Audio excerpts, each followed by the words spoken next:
Is Jimmy Garoppolo the most ridiculed quarterback in 49ers franchise history? Because he catches some ridicule, but we can be kind of prisoners in the moment here. What do you think?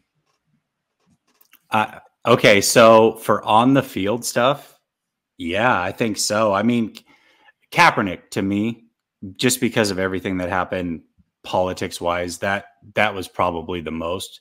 But when I just think of on field play, I mean, not even just quarterback. I think he might be the most ridiculed player. And it's not even necessarily his fault, Grant. I just think it's the position that the teams put him in. They overpaid him, and then they draft a stud rookie that's supposedly supposed to come in and replace him because he's not good enough.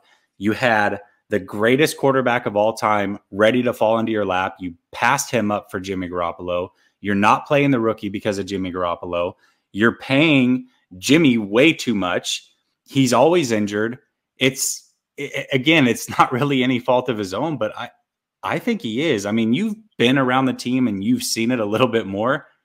What do you think? Well, I do the ridiculing, so maybe that's part of it, but I don't know. I mean, I grew up a Niner fan, and I've been following this team a long time, and not a Niner fan anymore, but it's still like I remember the Jeff Garcia years, and we remember Jeff Garcia as being this Pro Bowl excellent, one of the top quarterbacks in the league at the time, but Niner fans were not happy.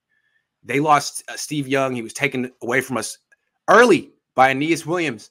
And then Jeff Garcia came in, and it just wasn't the same. I mean, he was really good in retrospect, but everyone said he had happy feet. And they didn't like the way he moved around in the pocket, and he was bouncing around in the pocket. He just constantly would talk about his happy feet. And then despite the win, people would make fun of the way he talked. I don't know if you remember, this was like 20 years ago, but they would make fun of the way he talked, and even Terrell Owens did. I mean, he had a comment like, if it walks like a duck and it talks like a duck. I mean, yeah, come on, man. Jeff Garcia used to take. That was the beginning. To me, it's every quarterback since Steve Young. Like, until you win a Super Bowl in San Francisco, you're not good enough. Alex Smith, the things people call, I mean, you're a game manager. You're not good enough. I mean, he was the original Jimmy Garoppolo, like good but not good enough. And then Colin Kaepernick can't read the field, one-read quarterback. I mean, I think it comes with the territory. Niner fans have no freaking patience unless you win the Super Bowl right away.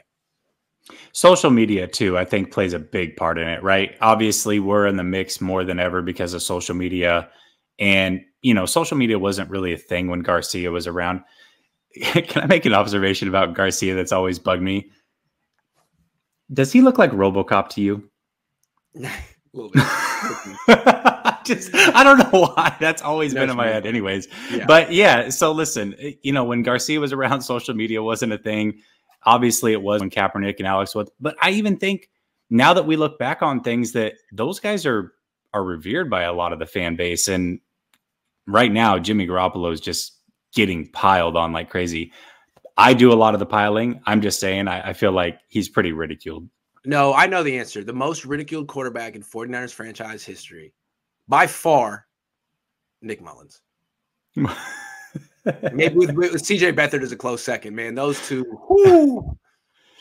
The Niner fans had enough. The thing about Jimmy is it's split. It's interesting. There's the Jimmy haters and the Jimmy lovers. And that's what it was like with Kaepernick. That's what it was like with Alex Smith. There was the same thing 10 years ago. There were people saying Alex Smith isn't good enough. And there were people saying, hey, people are being too hard on Alex Smith. He's actually really efficient. He's a good game manager. It was the same thing. And what was interesting about it was like basically a fairly 50-50 even split within the fan base. Mullins and Beathard, they were pretty much unanimously voted off the island. Like, get out. Get him out of here right now. So yeah, it's kind of rough. Yeah. Yeah. Well, I mean, you didn't want Mullins off the island. I mean, look, Mullins never got to like do the handoff 40 times, play with Debo Samuel. He never got to do that. Whenever Mullins did, it was like, all right, we're going to throw today. We're going to throw 45 times. Like, what are you doing? What are you talking about? But I kind of feel like the Niners have been really careful in not making anyone look better than Jimmy Garoppolo. Only Jimmy Garoppolo is allowed to hand off 67% of the time. No one else is allowed to do that. Dude. Am I wrong? No, you're right. Because even when Lance played, he didn't throw a ton. He threw more than he should have, but he was the offense. He was 82% of the offense. Why is that? 9 handoffs. Why is that the case? I don't understand it. Because you got to make Jimmy look good. You got to make Jimmy look good. You're paying $27 million a year for him. You can't undercut that. You want to move on from him, you got to trade him for something good. apparently.